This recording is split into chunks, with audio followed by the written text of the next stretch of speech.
હા બસ એમ જો આ વાર્તા છે એક તમારા જેવડો છોકરો ટીકુની. કોની છે? ટીકુની વાર્તા. ટીકુની. ટીકુ અને તેનો પરિવાર. ટીકુના પરિવારમાં તેના દાદા રહે, પપ્પા, પછી મમ્મી, બોલવાનું નહીં, સાંભળવાનું છે. અને ભાઈ.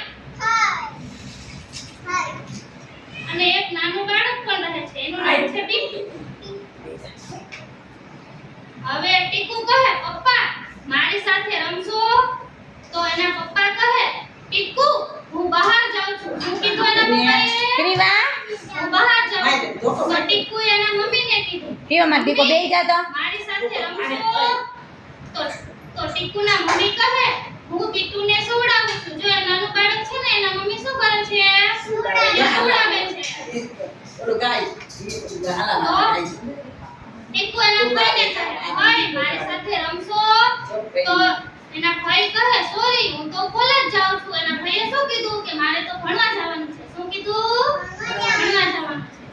તો ટીકુ એના દાદીને પૂછે, દાદી મારી સાથે રમશો?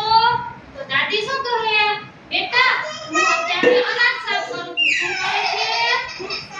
અનાજ સાફ કરે છે. આ તો બીજું તો કાના ટીકુ એના દાદાને પૂછે, જગ્યાએ બેસ તારી. બેહીને ફોટો આમ તમે દે પણ જા. પૂછતા હો ને તમારા દાદાને, દાદા મારી સાથે રમશો? તો ટીકુના દાદા કહે, બેટા હું બગીચાનું કામ કરું છું. શું કરે છે? બગીચાનું કામ. તો ટીકુ કહે, કોઈ રમતું નથી. ટીકુ શું નારાજ થઈ ગયો. કાના હતાશ થઈ ગયો, મારી સાથે તો કોઈ રમતું નથી. શું થયું? તમારી સાથે કોઈ ના રમે તો તમને ન ગમે ને? ગમે? ન ગમે. તો ટીકુ હવે ટીકુ કહે, ટીકુએ મને નિરાશ થઈને દાદા